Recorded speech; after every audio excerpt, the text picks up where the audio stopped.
Hey there, comic aficionados. Welcome to the Sanctum of Superheroes, the lair of legends and the fortress of fantastic tales.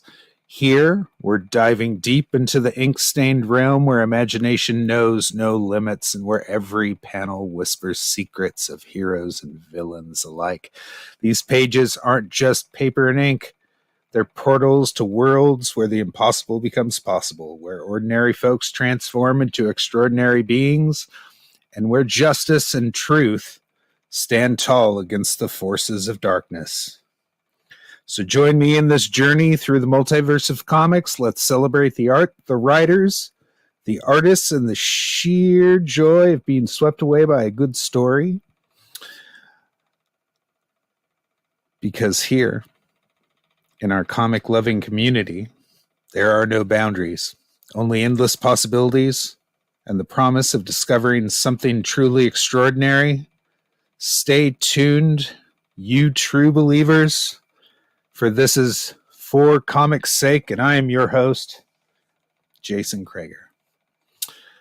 So tonight is June 24th, 2024. It's 8 p.m., and I am going to introduce my co-host, writer extraordinaire, a philosopher in his own right, a kind, wonderful gentleman. His name, as always, is William Perdomo. That was the biggest load of shit I've ever heard. It's so bad. I thought I wrote it. It was terrible. Yeah, it was really terrible. You are a terrible storyteller. I am. It would make Stan Lee cringe so hard he'd break his own back. Yeah. I don't know. So these benedictions, I don't know if they're going over very well, but I mean, I enjoy sitting here thinking about how to insult you, but I like that. Or how to insult hockey. Mostly, I mostly just see that thinking about hockey. It's that fucking hat. That's okay. You know, sometimes it has to happen. So tonight we have writer extraordinaire, Lucifer Storm. Welcome, hey guys, it's great to be here. Thanks for having me on your show. Thanks for coming out, man. Yeah, it's super early there. Yeah. Which one is it? It's waking up. I woke up just a little bit earlier, but yeah, I'm officially in the future. It's the 25th of June here. Yes, and it's about 4:10 in the morning. You're a time traveler. I'm just gratified that we have a good writer on the show. Oh, stop.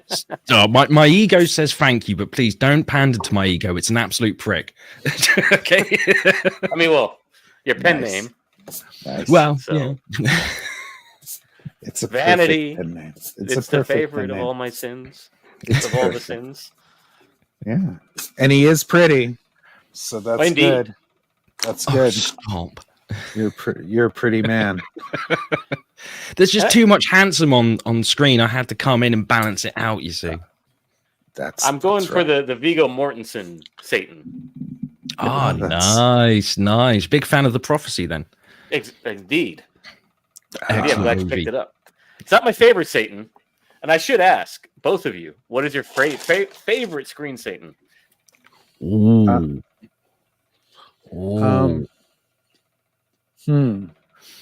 Let me get back to you on that one because there's so many to choose from. Mm-hmm. Crager? You know, back when I was a kid, I forgot the name of the movie. I think it's called Mr. Frost. And it's Jeffrey Goldblum, and he plays the devil. I don't know if any of you have actually ever seen it. No, can't say I have. I remember very little about it, but if I'm thinking like visually, I really liked the version of Satan from Constantine. I thought that was cool. The Up All Night in Vegas Satan. Yeah, I like him. He was awesome. Peter Stormare's Satan. Right. Yeah. Right. I like and if I'm to pick my favorite version of Jesus while we're at it. You better not say Willem Dafoe. You know No, fuck that shit. Okay, thank you. No, not William Dafoe, man. No Jesus Christ Superstar. None of that shit. None of that. I actually like Humperdoo from Preacher, the clone of Jesus. Humperdoo. Yes. He's my favorite. What? And I like the shirt that says, "What would Humperdoo do?" Oh, he wasn't a clone. He was a descendant. No, they cloned him. I thought. Is he a descendant? No. What the mythology in Preacher is that Christ did not die on the cross, that he was, rehabilitated, and he married Mary Magdalene, and they had children, and then, like Egyptian pharaohs, they only allowed the children to breathe within themselves. God. You want to finish that, Mr. Storm? How that ends up? Yeah, and then we end up with Humperdoo, who Hair Star ends up trying to clone. Humperdoo. He's so awesome. Well, Hair Star thinks he's not up to snuff to be the Messiah, the Grail. Yeah. so he's trying to genetically engineer a more TV-friendly version of Jesus, ready for when they go, oh, the second coming's here. Right. I mean, when you guys say, like, this from the TV show? Yeah. Oh, okay, because in the comic, he was trying to substitute Jesse.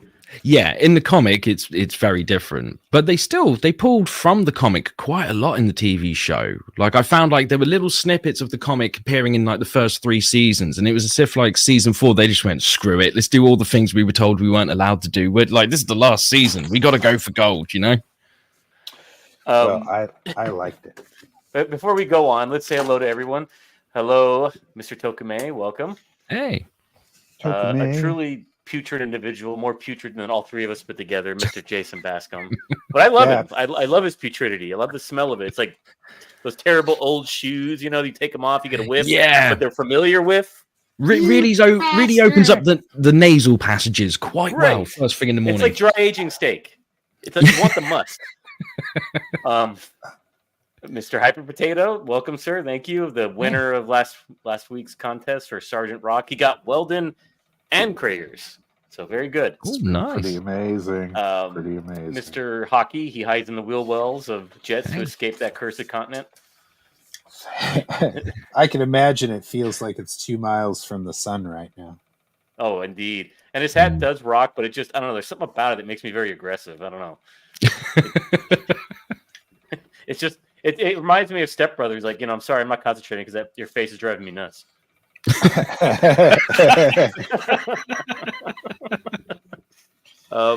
Mr. Ang, welcome, my friend. We haven't seen you here. Hey. He's crawled out of whatever crunk the cartels have him in Central America, and he's managed to join us.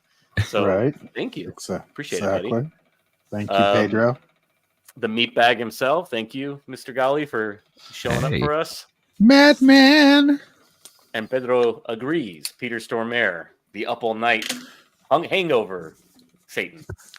Nice. And familiar funk Jason, indeed. So with that, we can get into it and see, what are we going to do tonight, Crager? What are we going to do while we judge that? Well, so I'm trying to get these pages ready for production. I didn't get a chance to scan them over the weekend like I thought I would. So I've been going through the pages and kind of like spicing them up a little bit. Just if I missed anything or if I could render something a little more. I just kind of like, for the past few hours, have been just kind of doing that to the pages, giving a little extra. And here in a few minutes, I'll probably start scanning. And on screen? And yeah, I mean, I can put stuff on screen in Photoshop and show you like how I do production. If anybody's interested in like that type of stuff. Damn straight. That's just the nature of the beast. If you're going to be drawing comic books, you got to at least know how to like do some production and get yourself ready for print. So it's a big part of it. And, any cleanup you can do at that time, you can do in the computer and stuff like that. I'm probably like a couple pages off from being able to get there. But I guess, let me see. This can go over here. I probably have like 10 pages I can scan in right now and start start doing that. Mhm. So 11 Well- 11 Well, pages. while you're doing that, I want to acquaint the audience with our guest here.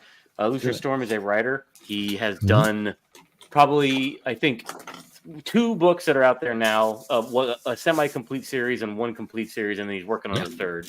So the one that we all know of that's been complete is Ed Gein, Demon Hunter, which was just finished with Christian Rossi. Fantastic artist.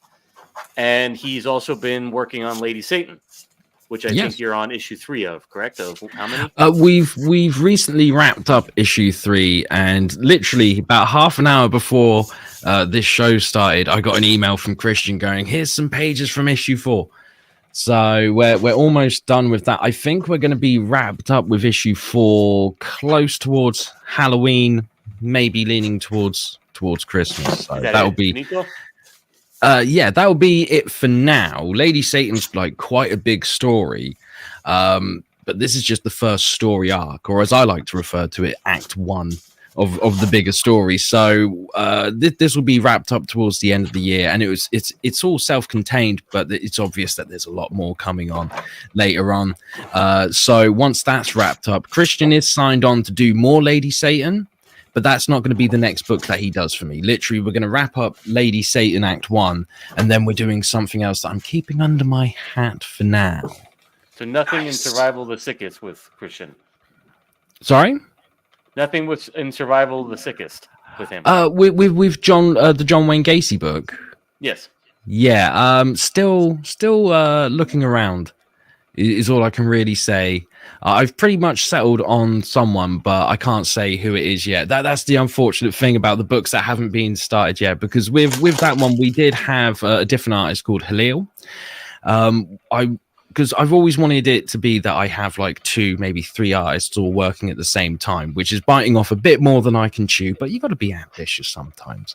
And unfortunately, things fell through with Halil, which was a shame because he provided some fantastic character designs and everything. And I was very excited about the direction of the book, but it just wasn't meant to be.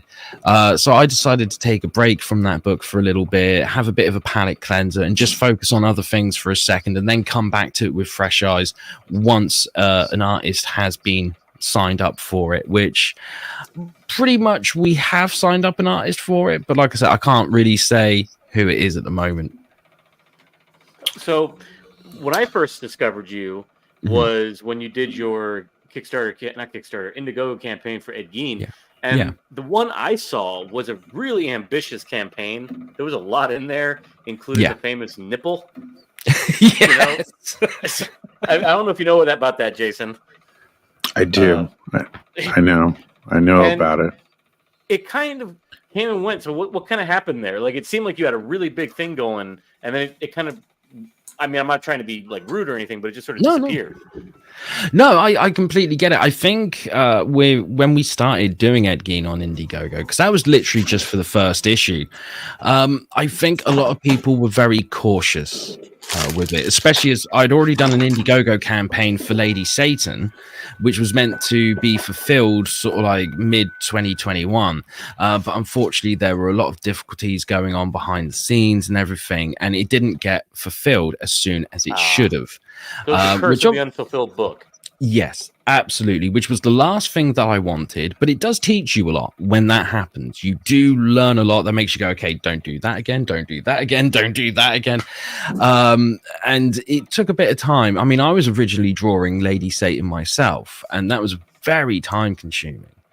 But I got to the point where I was like, you know what, the best thing I can do for this book is just stick to the writing of it and let someone else draw it. And I'd already been working with Christian on Ed Gein, and we were beginning to wrap that up when I said, hey, do you want to do Lady Satan? And he was like, I'm in.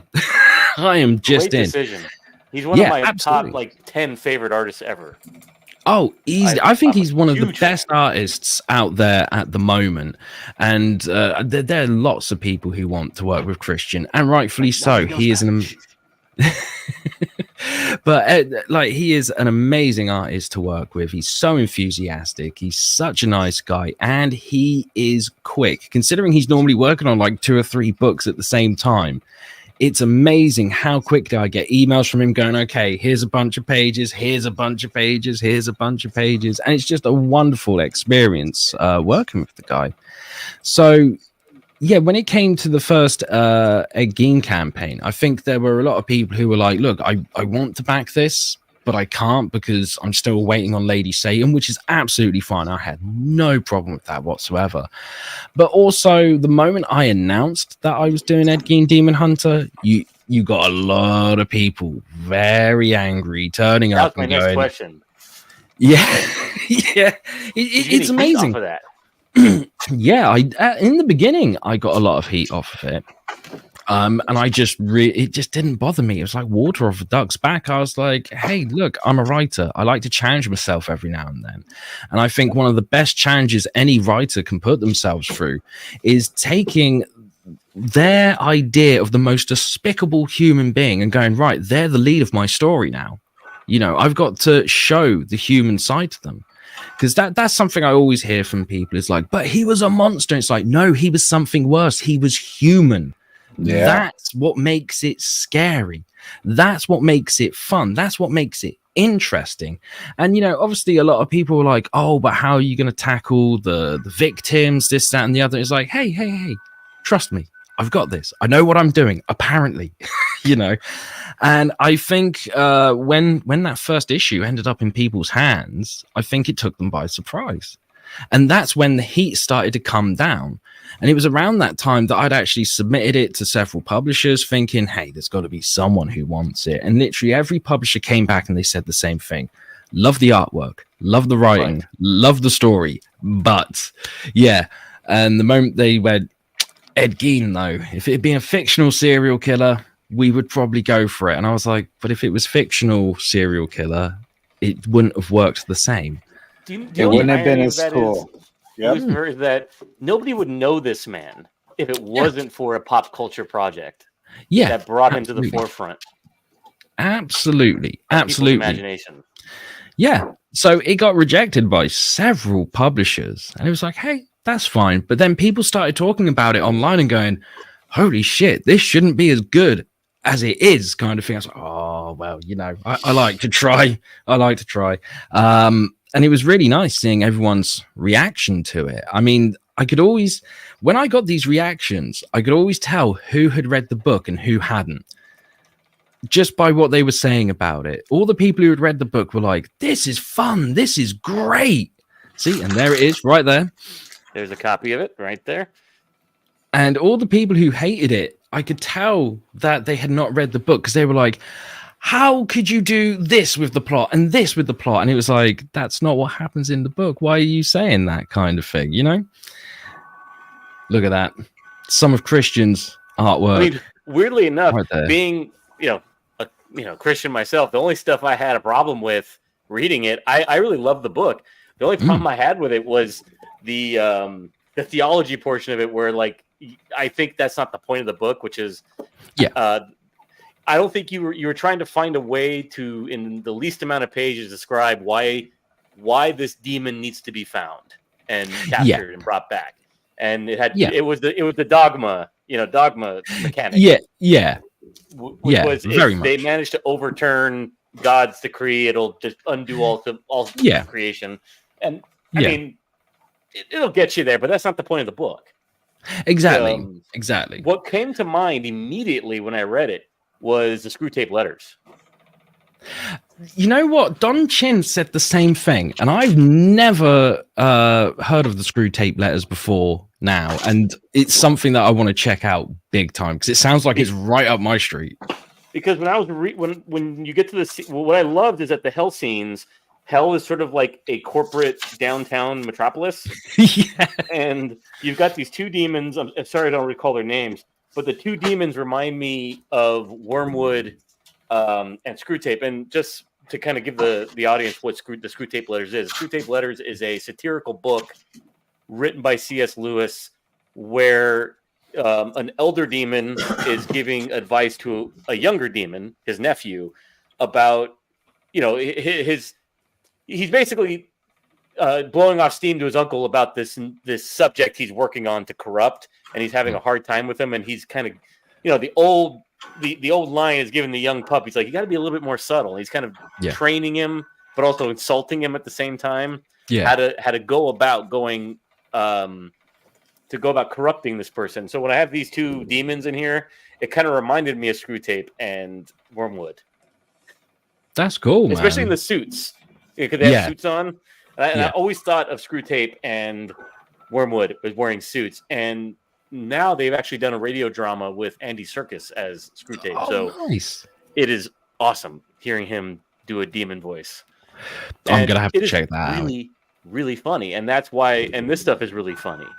But what I give you immense credit for is Ed in here is an immensely sad person, but you're not excusing him.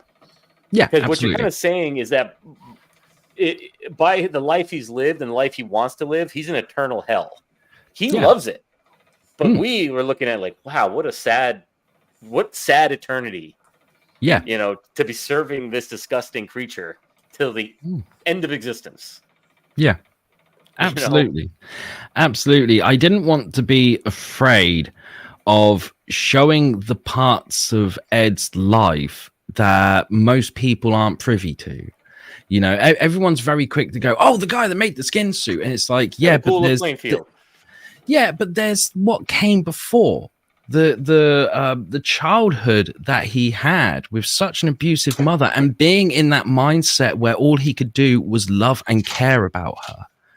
I really wanted to highlight those moments and be like, look, there's a reason why these people do such heinous things. And we have to look at that, because if we want to prevent it in the future, we need to be able to spot the signs. And we can't do that if we just keep pointing fingers and going, they're an asshole, they're an asshole, they're an asshole, which, believe you me, that's one of my favorite hobbies, is going, right, that guy's an asshole, that guy's an asshole, but it's just leaning into the idea that rather than shouting and screaming at each other, because when two people argue, who's listening? No, I'm pointing at Jason Crager as your pastor. Yeah. Oh, yeah. But when two people argue, who's listening? What we need to do is listen to people. We need to start understanding people. We don't have to agree with them. We just need to understand why their thought process has gone down that road, and then we can help them a little bit better. And maybe I'm a dreamer here, but maybe it'll make the world just that little bit of a better place.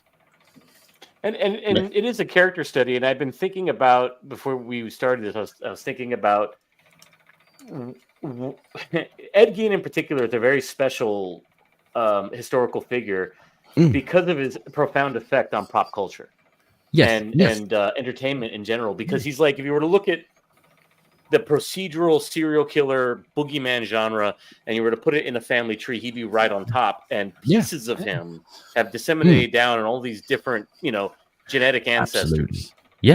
Absolutely. And the most famous one, because the crowd may not even know who Ed Gein is the crowd, like three people, like Jason in a folding chair and Hockey, drawing with his new marker set that he got. Ed was probably one of the first cases of these really weird sexual killers. Yes. And the reason I think people, I know the reason people kind of glommed onto him is because Tobe Hooper, as a young man whose family was from Michigan, where Plainsfield is, was told of this story of the ghoul of Plainsfield who would dance around at night, digging up body parts and wearing women's suits. Yeah. And building art and tables out of dead bodies and bones. And he was basically just I don't know if he ever was accused of the necro, but for most of his existence, he was just digging stuff up. He wasn't actually murdering anyone until one, which is at the beginning of your book, is that murder. Because he only killed, I believe, one person, one woman at the feed store. Two. Okay. He killed Mary Hogan and Bernice Warden. Bernice Warden was the woman who had the family-run DIY store. That's the one that he got arrested for, but he did kill Mary Hogan beforehand, and no one. She went missing, and no one knew where she was. And Ed actually used to joke to people when they were talking about it, saying, "Oh, it's fine, she's over at my farmhouse." And they all thought that he was joking because he had a very dark sense of humor, but he was actually saying to them, "No, I've got her. I know where she is." Some person just excusing him, saying he was just into unorthodox forms of fashion. So, well, as the meme says, he wore a meat suit before Lady Gaga. Nice. And so he that was why Tobe Hooper was able to, in a very sneaky way, put on the front of Texas Chainsaw Massacre based on a true story. Yes, which freaked everybody out, but it technically was, because what did he take from there? The kind of distant, how should we say it, transvestitism, if you want to call it, for Leatherface. Yeah. And the not cannibalism, but the using of people's body parts for art and and raw materials, I guess you could say, was in Leatherface. And I don't think he didn't get because I don't think Leatherface or the Texas Chainsaw Massacre is the first procedural, but it's the beginning of a slasher era. But I think the slasher era naturally begat or assisted in begetting the procedural drama. Yeah. Absolutely. Because before then, we had serial killer stories before Thomas Harris, because Thomas Harris definitely marks a change in the epoch of these types of stories. Big time. And before that, we had, Jim Thompson, The Killer Inside Me. We had Truman Capote. We had true crime, right? But in the 80s, right after the big serial killer run of the 70s, right, that just explosion of these types of murders, these ritualistic murders, we finally the country got together, just like they did with bank robbery, right? When they invented the FBI to deal with bank robbery, the FBI developed a way for various policing agencies to actually share information, because these people were crossing lines or crossing state lines like Ted Bundy was. Yeah.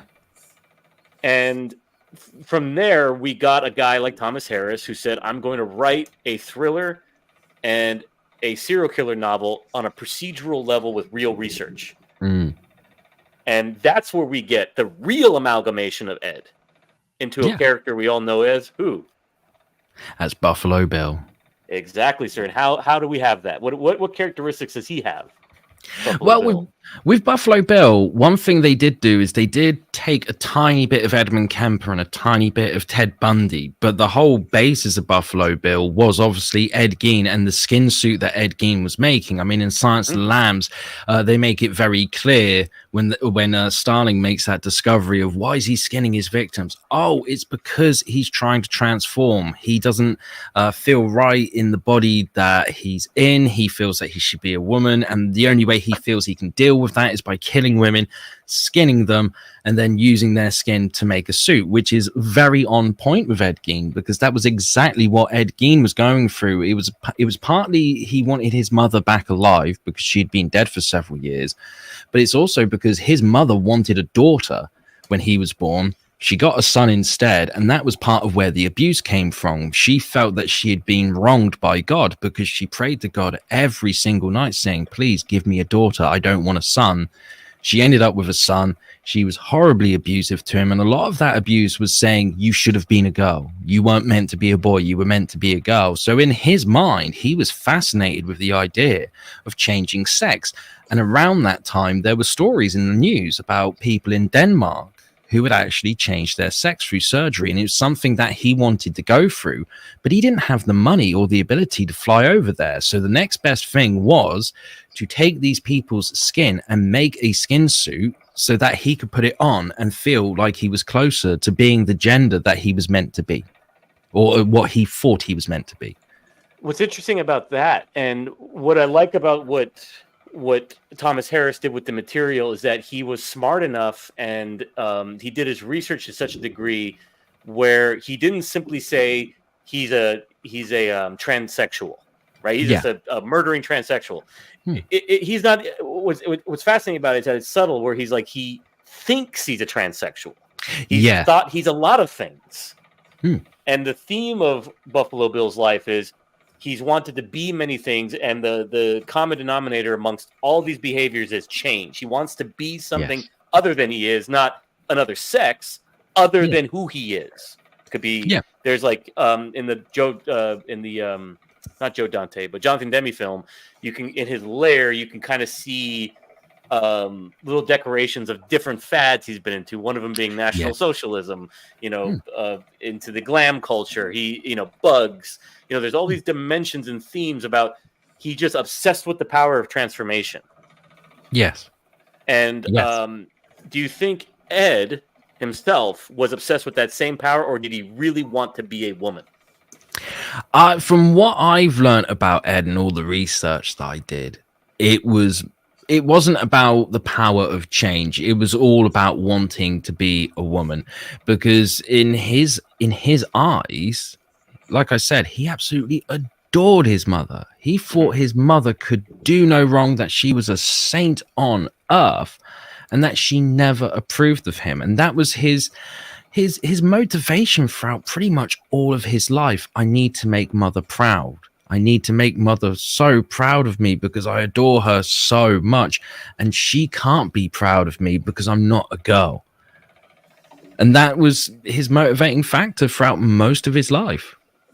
And well, what's interesting is that I think it's when you say it like that, it ties into your story, because Ed's kind of reward is being with his mother for the rest of his life. Yeah. Or the rest of his punishment, rather, his torment. Yeah. And by abusing him in that manner, she permanently glued his soul onto hers. Yes. Right? Absolutely. Which is like, I am going to do all of these things. See, she's going to hell, in this, for example, in this book, she's going to hell because of how she treated me and what she did to me, and maybe what she did to my father. Who knows, right? Yeah. Yeah. And she's already there, and the abuse I've suffered, she's put me on a track to go there. I'm going to become a ghoul. I'm going to violate the dead. I'm going to plow through all these taboos until I commit the ultimate one, which is murder. And not only murder, but string that poor person up like a buck, and do what he did to them, how they found her, right? Yeah. And by doing that, he's now forever bound to her crimes with his own, and never going to escape it in eternal torment. And I think that's the complexity of it, right? Of the interaction. Yeah, absolutely. And I mean, another thing to look at with their relationship is what she did to Ed started from the moment he could walk as a little toddler. And like you said, what she was doing was a crime that she never got arrested for. She never got to see punishment for. And that crime led to Ed committing his crimes, but he did get punished for it. So when you really think about it, she committed child abuse the whole way through Ed's life and never got arrested for it. Ed's crime was loving his mother so much, and he did get arrested for it. And just for the crowd, we're not like excusing Ed. We're speaking, we're speaking as though in some twisted, this hellscape that he's in. This is almost like a fetch quest for him. Yeah. In this terrible video game, right? I've got to collect all of these relics, these things, this armor, so that I can reach the ultimate goal of uniting with my mother in hell. Yeah, absolutely. Because I mean, in the book, before that first issue came out, so many people were like, how can you do a redemption story for Ed Gein? I was like, because I'm not. Yeah, exactly. It's far from a redemption story. Ed even says himself in the book, it sounds like you want to give me a chance at redemption, and I don't deserve that. And throughout the whole story, he's still carrying that with him. Like, this is meant to be redemption. I don't want redemption. I don't deserve it. What I'm trying to do is make my mother proud. And then coming to, for the first time in his life, and unfortunately it's after he's died, he's literally having a mirror held up in front of him so that he can see things for what they really are. When I pitch the book at conventions, I always tell people like, hey, fun adventure horror story. Ed has to do this on behalf of Satan. He's chasing this demon. The demon turns out to be his mother. But I always make it clear to them, look, on the surface, you've got a fun adventure horror story. It even has humorous moments in it. But what you're really reading, the subtext underneath, you're reading the story of a middle-aged man learning that he was abused as a child by the mother who he adored and gave her nothing but unconditional love. Yeah. So don't beat your fucking kids, or else Exactly. they'll fucking turn into Ed Gein. Exactly. I'd say that also, and now that we're on like the pop culture sort of DNA of all this stuff. So not just in Thomas Harris's book, not only do you have Ed, but like you said, we have Ted Bundy. You know, the little shout out to him with the cast and the way he gets the senator's daughter, which is to do the broken wing gambit. Which is, hey, I need some help. Can you help me to my VW Bug? It's all the way over there. You know, I'm not going to hurt you. Look at me. And I think at Lake Sammamish, that was his thing. You know, walking around with the broken arm. Where he took like 3 women in one day, something like that. Yeah, it was something crazy like that. Very bold.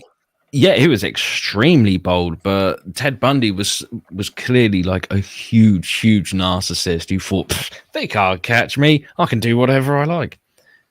Whereas Ted Bundy's not bound by the same, I'd say, torment as Ed. No. You know, I'd say Ted Bundy I would say Ed is a predator, but he's a stupid predator. Yes, in the sense that he's got a single-minded goal that is already in the other world, and he's trying to kind of mimic it in this by some form of shamanism. Absolutely. And Ed is not Ed, but Ted, I would say, is a straight-up predator. Yes, 100%. Yeah. There's another person that's in the Thomas Harris canon, and I was kind of looking through my books before we were going to have this show, and I wanted to find some stuff, but I only found a fraction of my true crime library. And everybody's got a true crime library. I'm sure back there you do. Oh, yes. We all get into it at one time, and then we read enough of it, and we go, all right, I'm starting to think like these jerks and like have bad nightmares. I think I'm going to put some of these aside for now. It always happens. Yeah. And one of them that I think Thomas Harris also used was this one, which I thought was interesting. Let me see if I can make me embiggened. Have you heard of this gentleman, of Gary Heidnik? No, I can't say I have. This is a kind of hard to find paperback, but it's the only book on him I could find. And he was had a genius IQ, about 170 IQ. Okay. Was independently wealthy. Apparently, he was flawless at the stock market. So much so that he papered his house with $100 bills. Oh wow! You know, when they raided his home, he had a wallpaper of just $100 bills. Jeez. And hello, Devil Flyer, how you doing, buddy? There he is. There's hey, Rex. Man. Welcome. App name for this evening. And his goal is that he wanted to create a perfect race. So he was kidnapping women of the night, keeping them in a cellar, like Buffalo Bill was doing, down in the basement, and doing horrible things like deafening them, putting heavy objects on top of them, making them sit in awkward positions, and of course, doing what people would do who are trying to create a race of people. Yeah. And eventually, one of the women, being savvy about dealing with men because she was a sex worker, got into his head, got him to accept her as his girlfriend. She got out of the basement. The other two girls were too naive to do that, or not in charge of their faculties like she was, and she was able to escape, bring the authorities, and get him taken away. Yeah.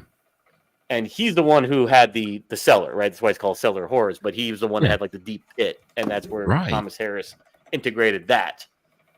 Nice. Is there anything else in that first Silence of the Lambs? So Ed, Gary Heidnik, Ted Bundy. Like I said, there was a little bit of Edmund Kemper in there. When they talked about Buffalo Bill's relationship with his mother, that was mostly drawn from Edmund Kemper. Yes, and if I remember correctly, in Silence of the Lambs, that a lot of the stuff they found in Buffalo Bill's place, like those reels he would like to watch in the novel, of like that like Starlet, was all fake. Yeah, like he was projecting a mother figure. Was she a big fat girl? You gotta do it. He's like, Wayne, was she a great big fat person? Sorry. This is the way he said, oh, wait. Oh, hey. Was she a big fat person? Are you sure you the way I don't know, his cadence is fascinating. Yeah. But where were we? I got lost. Sorry. But can you? We were talking about Science Lambs, the Edmund excuse me. Kemper influence. Well, not just the Edward Kemper influence. What I also found fascinating is the dynamic between Starling and Hannibal, where I don't know if you when the Green River Killer was on his rampage. I have that book, which is this one, which is called The Riverman. Yep. Which is about Gary Ridgway, and he was operating up in Washington, I believe, and he would go after sex workers and disappear them, and it was well into the 60s or 70s, I believe. Oh yeah, easily. And as we know, when Ted went to prison, he would do anything to save his life and stay off old Sparky. Yes. Anything. He was doing everything in his power to prevent himself from going to that chair. And he got a lot of appeals, but he was running out of them. And one of the ways he was trying to get by was claiming that he could provide some inside information to the FBI or the local police about the minds of killers. But it was kind of funny because Ted was always trying to say things without including himself in it. Yes. I don't know if you ever read those transcripts, but he's such a narcissist that he will never include himself in there. Yeah, absolutely. And he always he was very good at spotting the people who he knew he could manipulate like that. I think it was his final interview before he went to the chair. He agreed to do an interview, but only with a pastor of a church. Was it Jerry Falwell? I think so. Was it Jerry Falwell, that famous interview? I'm not sure. Sorry. But I think it might have been Jerry Falwell. Yeah, if you watch it, it's on YouTube. I've watched it a few times. You can see, if you listen to Ted very carefully, you can see that he's the one controlling the conversation all the time, and he's saying all the right little words to get this guy to be like, oh, so it wasn't you that did it. It's because of X, Y, and Z. So Ted was constantly passing the buck like a narcissist does. They are never wrong. It was never their fault. It was always this person or this item or this thing in their life. And you can... Or that medium. Yeah, exactly. And he was doing a lot of, comic books and pornography and this, that, and the other. It's like, no, those things didn't kill the women, Ted. You did. You mentioned EC Comics was a big one, and pornography a big one. Yeah. And that may have been the case, but he was very careful in his language never to say, I did anything. It was those things provide a fantasy for someone, yeah, who would have these tendencies. Yeah. Okay, what the fuck ever. And he again, so when they came to him about Gary Ridgway, do you remember there was one where he whispered in their ear like weird things where he was like, I went and I buried her, and I hid these body parts over here and over there, like whispering somehow, like we're not going to hear it. Yeah, it's really creepy, and it gives you this. The one thing about Ed that always, why do I keep saying Ed? Ted, that always frightened me reading about him is that he kind of came off like a werewolf. Special place, huh? Sorry, I didn't hear you. What'd you say, Crager? I touched Will at his special place. Yeah, but that was before we went live, so it's fine. It was consensual. Not really. Probably not. I was scared. He is a very scary man. So, but what scared me about Ted is that he's kind of comes off like a werewolf because you look at him and I always like to call him the Republican serial killer, because the Democrats have one, and that's Gacy.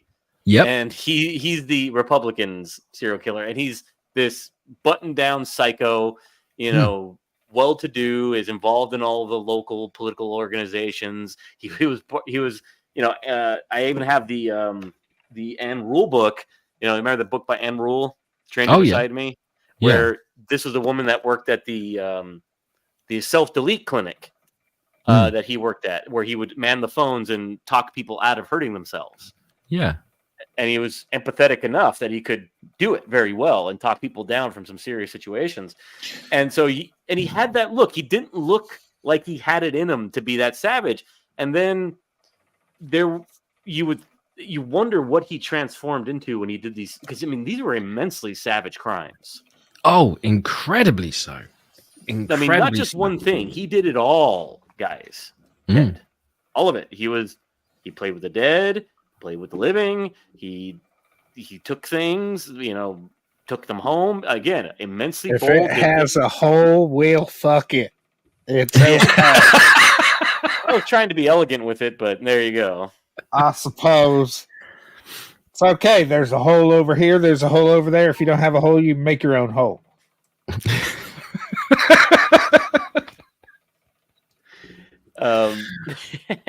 And now that brings me to my question, though, is he going to make an appearance? And you're doing the survival of the sickest thing. What's the shtick on that? Because we've pretty well laid out the format of Ed Gein. Yeah. Can you let us in? What's the format of this? How are you approaching this material? I'm approaching the John Wayne Gacy book very differently. See, originally I was just going to do Ed Gein Demon Hunter and then no more serial killers. But people reacted so positively to Ed Gein Demon Hunter. And I was like, oh, maybe I'm onto something. And then I started getting that question from people. Are you going to do an Avengers of serial killers? Are you going to do a Justice League of serial killers? And I was like, no, that's not a good idea. That's a bad idea. Let's leave that alone. And I got home after I'd spoken to someone who had met me down like my local bar. And they were asking like, oh, do an Avengers of serial killers. I was like, no, I just don't think that's a good idea. And they were like, oh, no, I think it's a great idea. And they were going on about it. And I got home and I sat down. And for once, my brain was like my best friend. Normally, it's fighting me like there's no tomorrow. But it was my best friend. And it said, you're right. An Avengers of serial killers, that's a bad idea. And I was like, thank you, brain. I'm glad we're on the same page. And then I started falling asleep in front of the TV. And that's when my brain went, but an A-team of serial killers would be really cool. And I sat bolt upright and went, fuck, yeah, that's a great idea.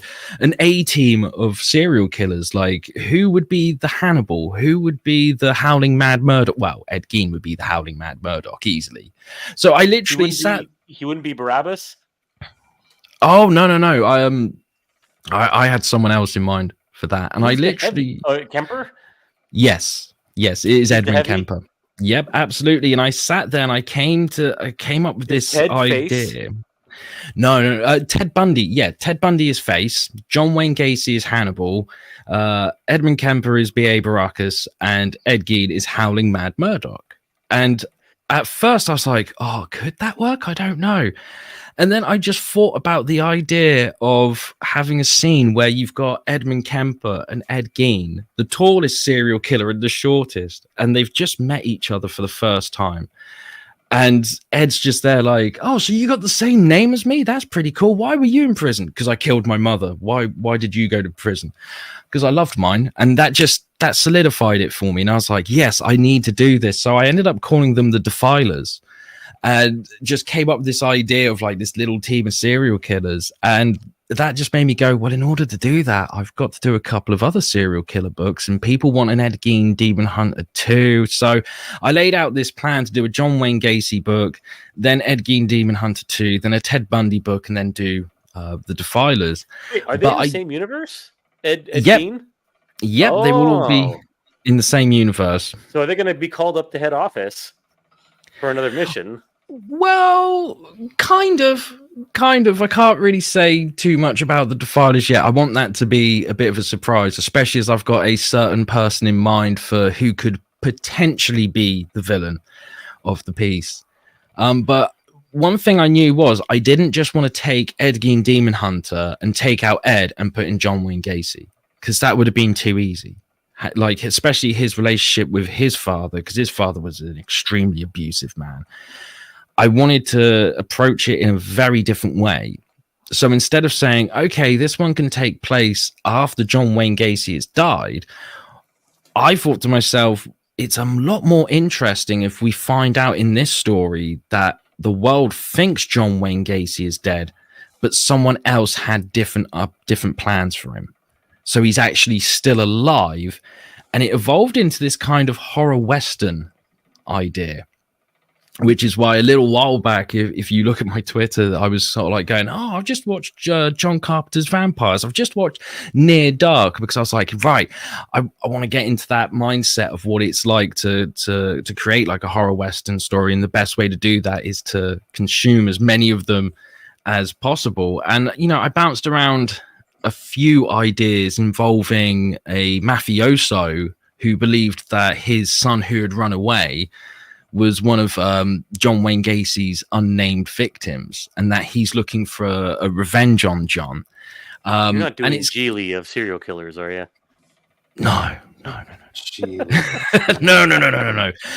But it has evolved since then. It is still pretty much a horror Western, but it's a very a small sandbox, and that's pretty much. Do you know what came to mind when you say the villain? You know, I'm probably way off, but what came to mind was the story Rawhead Rex. And man, if you remember the book or the short story Rawhead Rex, remember that Rex himself is this giant with essentially a penis with teeth. He's essentially the walking male id. His penis is always erect. He's devouring everything. There's just this monster from Anglo-Saxon England that was buried underneath some kind of talisman. And at the end of the book, what ends up weakening him is an idol of a woman, a pregnant woman. Yeah. And what I found very interesting about that is the author of that series, we all know, is gay. Mm-hmm. And I found it interesting that the way to tamp down the male id that wants to screw everything and eat everything is to introduce fertility. Yeah. As their weakness. Like, I don't want anything to do with that. Get out of here, right? I want to have my fun. I want to, bugger everybody and eat everybody. Yeah. But in this case, that came to mind because it seemed like they all had something in common, which was a fear, hatred, and wanting to destroy women. Yeah. Obviously, John Wayne Gacy was gay, but he lived a heterosexual alter ego with his family. And then you had Ted, who obviously had a vendetta against the whole female species, one class of female, the beautiful college woman that dumped him when he was a young man. And then we have Kemper, who was also killing college girls, I believe. Mm-hmm. And who else is on the team? I forgot who else is there. So you got John Wayne Gacy, Ed Gein, Ted Bundy, Edmund Kemper. So I named them all. So they all seem to have a problem with women. Except for John Wayne Gacy. All his victims were. Well, that was his father.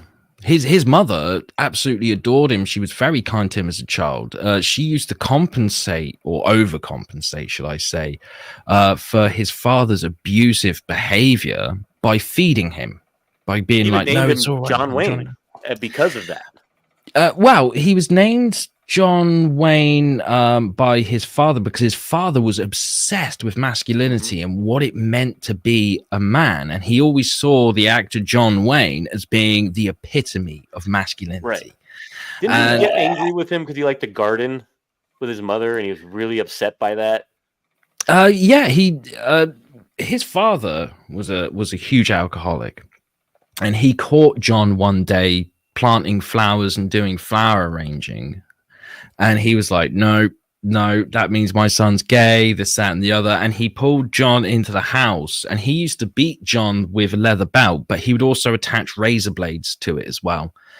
And he would just beat him and beat him and beat him. But there is an account, and I think it's the the same time that he was caught like playing with flowers and stuff, that his father kept beating him, and John was screaming and crying. He was only like about 7 or 8 years old, but with one stroke of just smashing this whip across his back, John stopped crying and he became completely stoic. And, you know, it was theorized for a long time that he possibly had multiple personalities and that Pogo the Clown was one of them. But he also had another clown alter ego known as Patches. Now, if you look at certain biographical movies, like there was one in about 2003, and it was just called Gacy. In that, John Wayne Gacy says to someone that he... One? No, that was To Catch a Killer, which I think was the late 80s, maybe early 90s. Which one was the one that starred Francis from Pee-wee's Big Adventure as Gacy? I believe that's a 2003 one. Okay, so that's the one you were talking about. Yeah, and there's a scene in it where he's talking to someone and he's talking about clowning and being Pogo the Clown. He goes, you know what? I need a new clown sidekick, Patches. But that isn't actually accurate. The clown personality that he had at the beginning was called Patches, and he had a costume that was very different to what he had when he became Pogo. And there's I think there's like one photo of John as Patches, but he's got a badge on there where instead of writing Patches, he's written Pogo. So that was around the time that he started changing that personality and created a second clown personality, which is the one that we all know, Pogo the Clown. That famous picture of him, you know. Yeah, and in interviews, he joked and said like, oh, you know, the psychiatrists have talked to me and they reckon I've got multiple personalities. And I'd say to them, yeah, sure, there's the Democrat John Wayne Gacy, there's the husband John Wayne Gacy, there's the clown John Wayne Gacy and stuff, and I think they've got it wrong. But there is a lot of evidence to support the idea that he possibly had multiple personality disorder. And why didn't they try to go for that in his defense?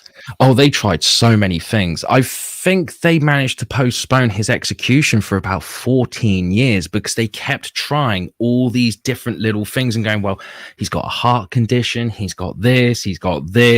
And in the end, they were just like, look, you've run out of attempts. That's it. You're going you're gonna get the injection. It's happening whether you like it or not. Funny how many connections this guy had. I mean, he was living like a king in prison. Oh, absolutely. Not just in prison, but outside of prison. He had a lot of connections. But his problem was he would throw those names around so often and be like, you better be nice to me, or I'm going to get in touch with this guy because I know someone from the mafia. I know someone from City Hall, this, that, and the other. And of course, people didn't believe him. And he wouldn't follow through on it, which made them believe him less. And that was a big part of his downfall, was trying to impress people all the time. But I think that's because he saw his father in a lot of the people that he interacted with. And similar to Ed Gein, he just wanted his father to approve of who he was.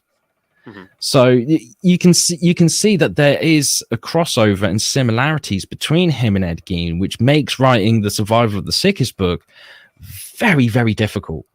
Because I'm trying to stay away from with him in there. What do you mean? Like, because you said I love my mother, hated my mother, type of thing, right? Yeah. So is there kind of a dialectic going on in there of that discussion? A little bit. Not as much as in Ed Gein Demon Hunter. With Ed Gein Demon Hunter, that had to be a big driving force behind the story, behind the book, behind the character. With the John Wayne Gacy book, it's more about him trying to avoid taking responsibility. Like, his father is mentioned, it is brought up, it is something that he has to face, but it's not a huge motivating factor. It's more about him just trying to get away and be left alone, not be hassled by anyone, not be bullied by anyone. Because he was bullied a lot as a kid, not just by his father, but by kids at school, especially because of his weight and his heart condition and everything. Because he was diagnosed with a heart condition at a very young age, which is something else that, that made his father come down on him harder, because he was continually trying to make John this super masculine man. And like, at one point he forced John to get involved with football, and he was out doing football practice and he collapsed on the field. And that's when they discovered that he had this heart condition. And in the hospital, his father kept saying to the doctors, he's faking it. He's just trying to get out of this because he doesn't want to be a real man. And he used to say some horrible things to John's face and behind his back about how he would rather John be dead than be anything close to being gay. Yeah, it's interesting that we're talking about this, about John, because we know there's a lot of documentation, as you just ran through, about him and his childhood and what made him who he is, and created that schism in his personality of the hardworking Protestant work ethic man, then the closeted homosexual, and the killer also. Yeah. What I find interesting comparing him to Ted is how guarded Ted was about who he was. Yes. How compartmentalized he was. Because we like to say that maybe he started in college doing what he was doing, but there's evidence that he started way earlier with the disappearance of his next door neighbor when he was 15 and she was I think 9. Yeah. We don't know this, but it is theorized that that was one of his first victims that he kidnapped and disappeared. And what I find interesting about the two of them is that Ted, it's hard to pinpoint where that evil began, because when he talks about his childhood and traumas, it's a completely bourgeois reason. I'm a bastard. My stepfather was a Navy cook, and my real dad, my uncle was a pianist, and he was the real man of our family. Like, it was all very bougie, upper class, scummy nonsense. Like, he is Patrick Bateman, basically. Just killing garbage people. Yeah, as you would say, and it's nothing near the trauma that you just described about John. Well, that's the thing with both with John Wayne Gacy, Ed Gein, and Edmund Kemper. There's all documentation and interviews with them where they talked about their parents and how their parents treated them and how they felt about their parents. With Edmund Kemper, he was very much like, no, I hated her. She was fucking awful. Whereas John was like, my father was an abusive man, but I can understand why. And he's not a bad man because of it. And Ed Gein was like, my mother's a saint. Whereas with Ted, what makes him interesting is we can hear his version of the backstory. But like I said, huge narcissist. And one thing you will learn about narcissists is they will lie through the skin of their teeth. If you accuse them of being a liar, they get fucking angry. If they think that you're accusing them of being a liar, they get fucking angry. Well, and also, Ted had a bunch of props around him. He was married. He had his mother, his elderly mother, bullshitting on his behalf. Yeah, exactly. Whole cast of characters. Yeah, but their whole with Ted's backstory, there will be a kernel of truth in there. But trying to figure out what part of it is that kernel of truth, fucking like the whole we're never just gonna add a zero and you got it. BS, he would say. Yeah, exactly. But chances are that 99% of what he gave in interviews as his backstory, his origin, is absolute bullshit. And we're never going to fucking know about it. We're never going to know what really happened. Yeah. Exactly. Especially the last part when the Green River Killer was showing up. And he did give interesting information and insights about him. But yet again, it was like pulling teeth for those detectives because it took forever because he was always trying to do that give and take thing. Yeah, absolutely. And they're like, Ed, nothing's going to save your life. Either you're going to give us the information or you ain't. Yeah.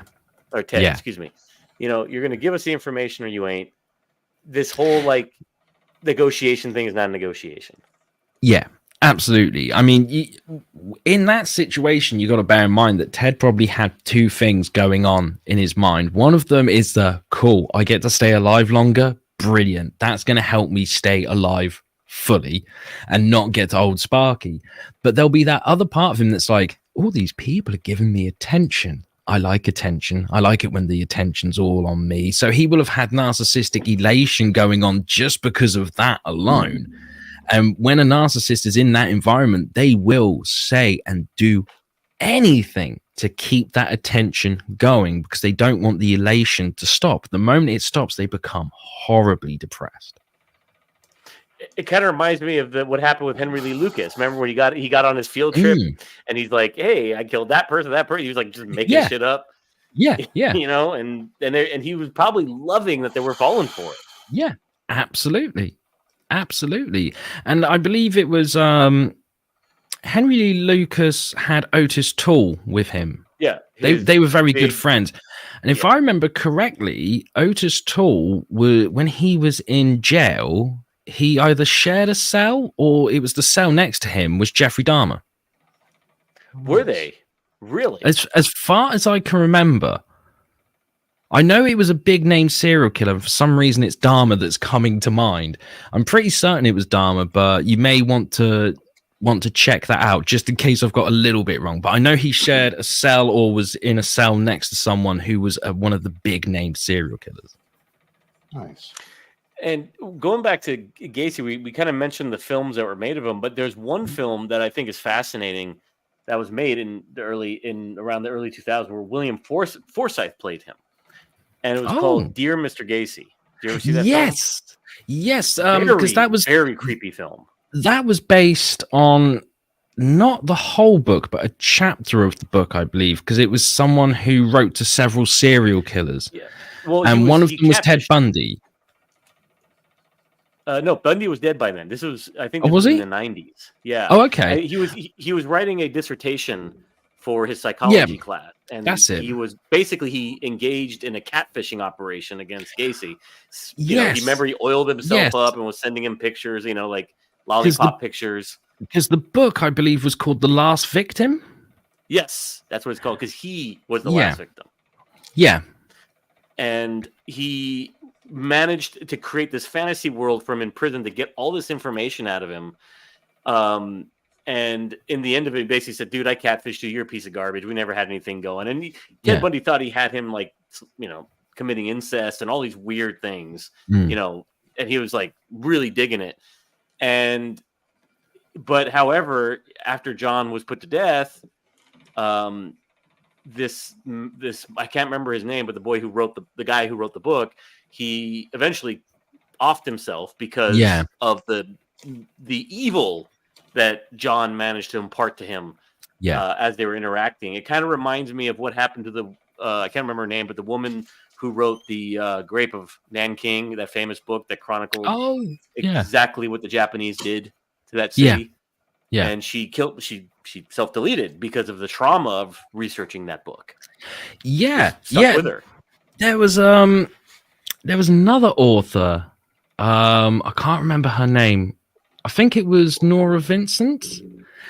She was a journalist, and she did this study where she was a lesbian, a huge feminist, and she went undercover as a man, and she planned to do it for about 18 months, where she made herself look like a man, made herself sound like a man, and then went out into the world, made friends with some men, and tried to convince people that she was a man, and she did it very successfully, and it was filmed for one of the news stations in the US. I can't remember which one. You can find it on YouTube. I've seen it a few times. And she, as a man, wanted to experience the world as a man. So she started going out and trying to pick up women, pretending to be a man and stuff. This was meant to go on for 18 months, and it was meant to be part of a book, which she did put the book out there, but she stopped after 6 months because of the mental turmoil that she was going through. And she ended up going, "Oh my God, we treat men so horribly." And she even said in an interview, she was like, "I'm surprised that more men don't self-delete, because what they have to go through is so fucking horrible." Mm-hmm. She then went and got help because it was screwing with her mental health. And it was only like a year or two ago that she killed herself because she couldn't get over the experiences she had being a man in the world. I mean, this is 3 authors we're talking about. By the way, this woman's name is Iris Chang, who wrote that famous chronicle of that that horrible Japanese stain on their national pride. Yeah. And it's like the same thing happened here with the last victim. I remember he was on all the talk shows. He was on Sally Jesse Raphael talking about how he successfully catfished. John, and then the darkness took him eventually, and he couldn't live with what was in his head. Not fun. No, not fun at all. The film that is based on is very eerie. I think it's the most effective of those real life biographical films.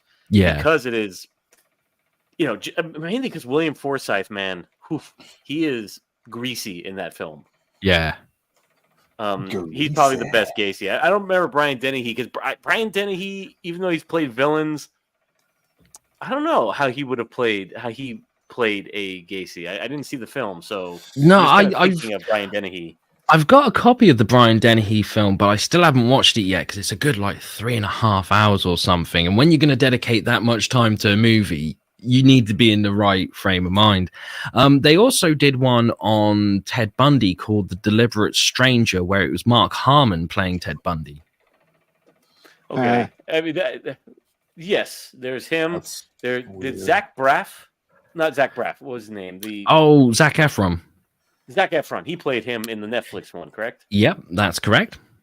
And then there was one that was Riley Burke, who was in the Matthew Bright one, the Matthew Bright film Bundy. Yes, because that was around the early 2000s. You had the three. You had Bundy, Gacy, and Ed Gein. The Ed Gein one was originally called In the Light of the Moon, but they changed it to Ed Gein because they wanted to have more people watching it. In the light of the silvery moon. Oh, you got a lovely singing voice. Oh, he does. The Ed Gein one starred Steve Railsback, the Australian actor, as Ed Gein, and that is really good. I think that's the best one out of the three. They all came out fairly close to each other. I think Ed Gein was 2000, Bundy was 2002, and then Gacy was 2003. So they were all fairly close to each other. Wait, Railsback was Ed Gein. Are we talking about the guy who was Dwayne Barry in the X-Files? Dwayne Barry. I always remember him as being in the movie Turkey Shoot, which was an exploitation movie back in about 1982. He was also in Toby Hooper's Life Force. Yeah. And he has that way of delivering lines like he's through his teeth. He's kind of always talking like that.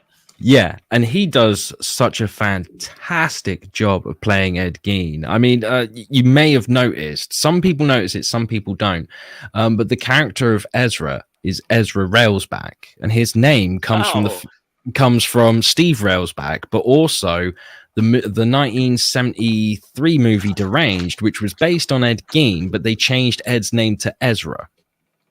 And that's how I got Ezra's relationship. I thought that was a very touching relationship between him and Ezra, his hound dog, and I was really worried that Ezra was going to bite it. Yeah, I think everyone was. Because maybe he's a dog, but he's so sweet, even though he's a demon. He's a very sweet sidekick. Yeah, and even though he's very dry humor, very sarcastic, and he's not against calling a spade a spade. They do have a very lovely relationship, and it is nice. It was nice getting to play around with the idea of can Ed actually have a friend now? Now that he's dead, is he allowed to have a friend? I don't know if you could see him, but there's his cute little face right there. See? Bless him in his cotton socks. And I think what we didn't get to was I didn't get to read it. But from what your synopsis, it sounds like you did. What if the woman or the young lady in 8mm survived and got revenge on the people who made the film about her? Yes, that's a very good summarization of Lady Satan. I've always been. This should come as no surprise to people. I've always been fascinated by the idea of the snuff film. I wouldn't want one or anything like that, but the idea of people going out there and going, we're going to make a movie, and with the intention of we are killing someone. We want to see what real life death looks like on film and how you would capture that, because once you put a camera in front of something, I don't know, there's that huge disconnect. You can manipulate it a lot more, So I was going through a bit of a bad period in my life. And I don't know, it just felt like my life had been absolutely ruined. And I just remember sitting there and feeling like, man, is is this what it's like to be in a snuff film? Because that's going to fucking ruin your day in so many ways, you know. And at the time, I was looking at public domain characters, and I came across one called Lady Satan, who was created by George Tusker, who was one of the people who helped create Luke Cage. And what fascinated me about it was that they did like 6-7 different stories with Lady Satan, but they could never pinpoint what type of character she should be. Like the first strip they did, she was fighting Nazis as a spy. The second one they did, she was kind of a witch that was fighting werewolves. And I was like, what the hell's going on here? And I walked away from it going, I don't want any of that. But the name Lady Satan, that really stuck with me. And I thought to myself, if I had a character called Lady Satan, what is it that they would have gone through in order to go, you know what, I'm going to go out there, I'm going to kick ass, and I'm going to do it under the name Lady Satan. And my brain just eventually got to that point of, well, they're getting revenge. They must have been through something awful. I think a snuff film, being part of a snuff film and surviving that experience, yeah, I think that would be enough to make someone go, yeah, I'm going to call myself Lady Satan and go out there and kick some ass and take some names. And that's where the idea started evolving. And I just liked that idea of, well, what if they survive it? You know? And it just evolved from there. So I ended up creating this story about this stripper from France who, she didn't have the greatest childhood, but now she's in her adulthood. She's having a great life. She's making a name for herself. She's just had to split up with a boyfriend. He was a bit of a dick, but hey, you know, there's bumps in the road sometimes. And then out of the blue, she's taken to be the star of this snuff film. She doesn't know why. Why her? Why not someone else? And then surviving the ordeal, and how that has turned her into this person who's obsessed with trying to find that happy life again. So she's on this mission to find the only copy of this snuff film and destroy it, because in her mind, if you destroy that snuff film, it never fucking happened. She can be happy again. And so along like almost like an allegory for sex workers, you know, on the internet. That they get married, don't want that to be seen. You know, they want to erase the pen that was written on the internet. Yeah, absolutely. And when we start the book, she's on that mission trying to find that snuff film, the only copy of it, and realizes that the person who tortured her in front of the camera is a high-ranking British police officer who's under investigation from the MI5. So she sees that she has an opportunity to get her revenge, but it's the only opportunity she's going to get.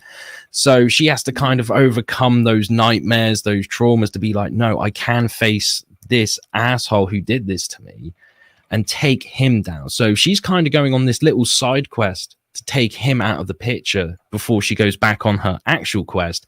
But of course, this opens up many doors, and we reveal some secrets that she didn't know about, and that there's something a lot more, a lot deeper, a lot darker to why the snuff film was made. And we have to wait for that. Yeah. And remember, guys, it's been fulfilled. You can get it on his website.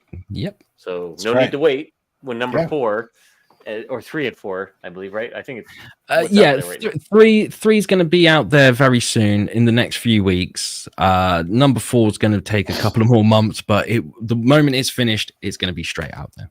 Bam. What do you think, Crager? Oh, all this stuff was great, man. You guys carried this whole show. I appreciate it. So. Hopefully, we didn't depress everybody in the audience. It was quite a dark subject matter, but come on. There was a lot of talk about self-deletion. Now, I don't want that. I don't want people to do that. So I want I want you guys to listen to this. This is a message, cleanser, if you will. Yeah, this is a message from David Cho, the great graffiti artist, and he's one of the greatest living artists and richest. The best revenge in life is just healthy living. For me not to occupy any of my brain space with other people's misery, and for me to just live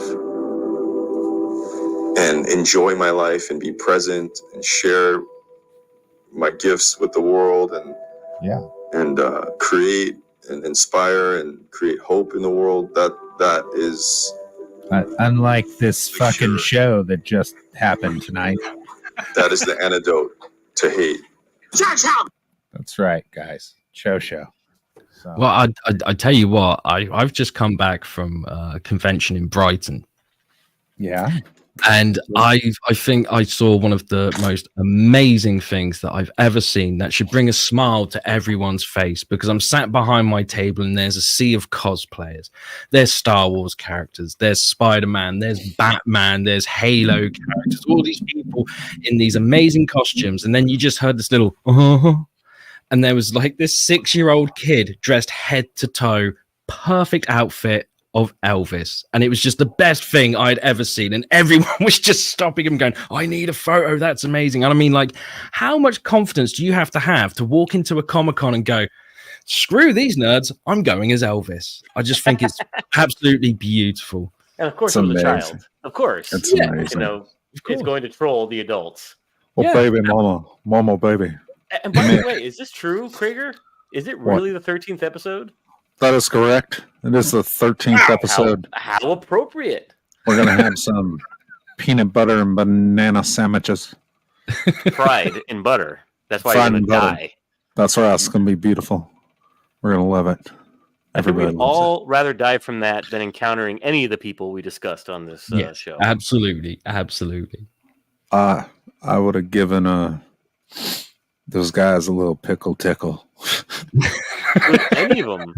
Could any of them take on the king? They'd have left me alone. Hotep, they'd have left me alone. Don't touch that thing. No. Fucking A, man. Yeah, like all those guys had fucking serious problems. So, and none of them got fucking solved by murdering things. Yeah, absolutely. None of it got solved. And you didn't even talk about my favorite serial killer, Albert Fish.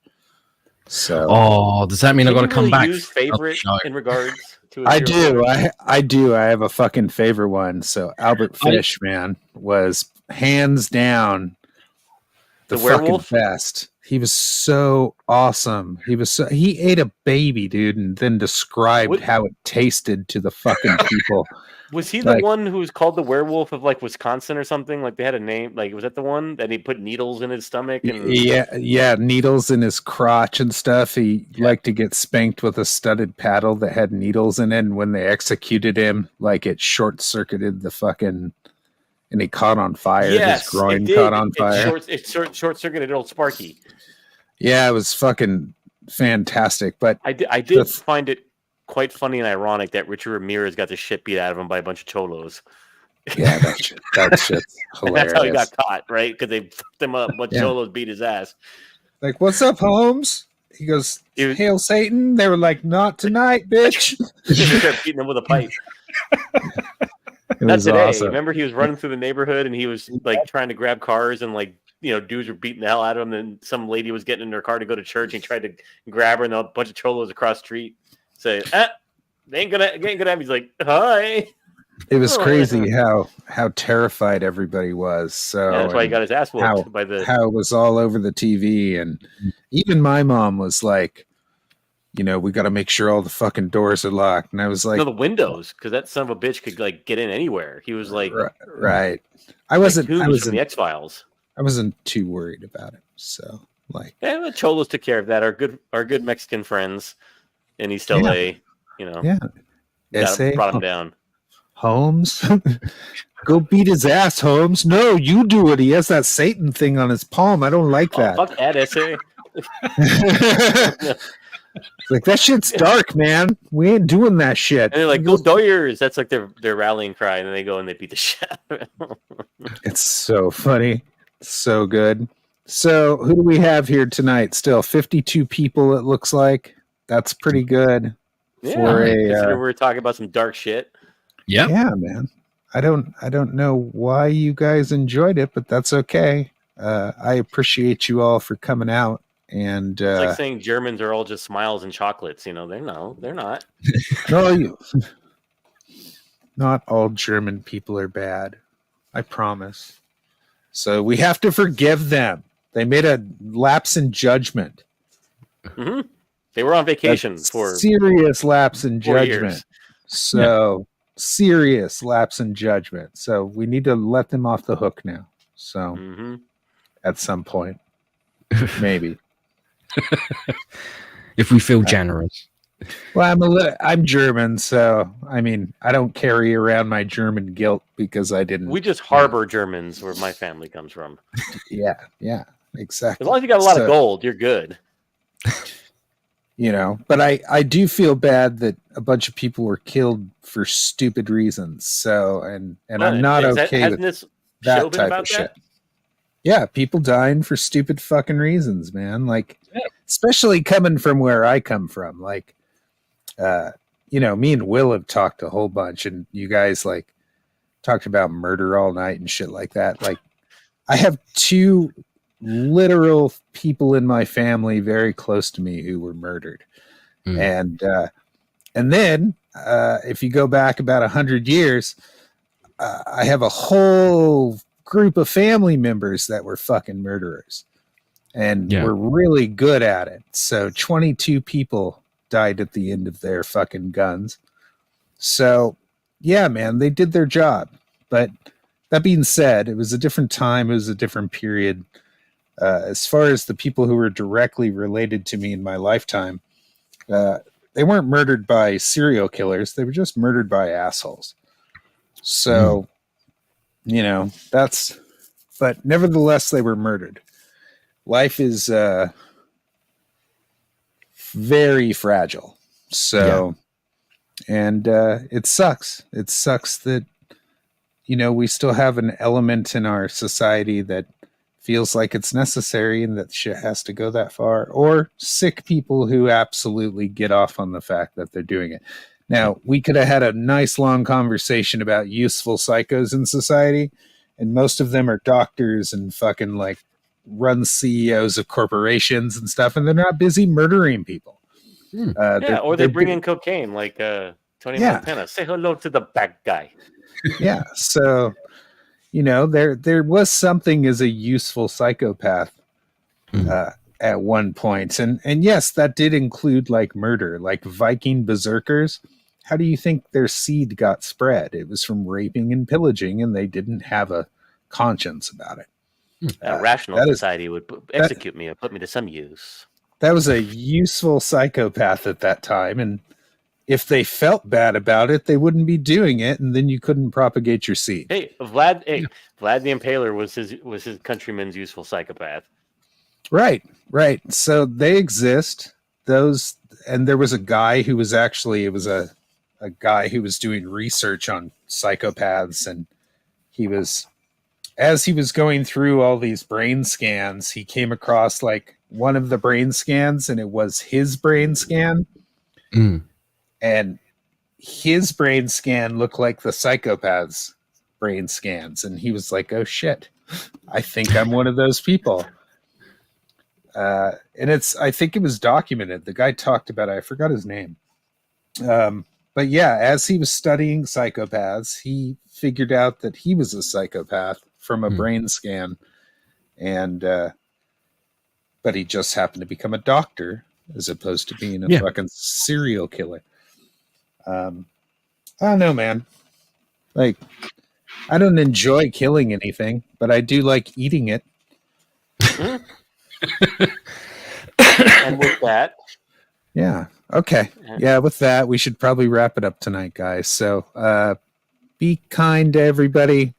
Work hard on your art. Don't be assholes. Stop fucking around on the internet like a bunch of pricks. Remember, we're just making comic books here. No need to hurt anybody. We're making comic books here. There's no reason to fucking act like assholes. Let's just fucking have fun. You know, leave motherfuckers alone. We're all making money. Yeah. Stop being jealous pricks. Just fucking work hard and do your shit. Quit acting like Ted Bundy. Yeah, because you're not that fucking good at killing people. I'll tell you that. Like, you fucks. Like, you're not very good at it. So maybe you should just lean back on drawing or fucking, you know, hit me up. Maybe I'll help you. We can do some art. We can take care of business. Like, it's that simple. You don't got to be a fucking twat. You can just fucking do art if you want. Do fucking comics. Figure it out.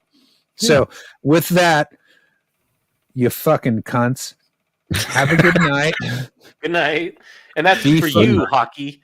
Yeah, especially hockey, that fucking cunt. And yeah, I appreciate you all. It was really nice that we had a really good time, and I wish I had more to say at this point. I have a headache at this point, and so everything. Now the show's starting, so buckle up. Yeah, shitty and cunty and fucky and twatty. Now I'm gonna stay quiet, and you guys have a 2-hour conversation. No, we're not going to do that. So, okay, guys, with that, I am going to end this fucking catastrophe. Good night, everyone. The same way we began it, with some peaches and, fucking the pain away. So, you guys have a good night.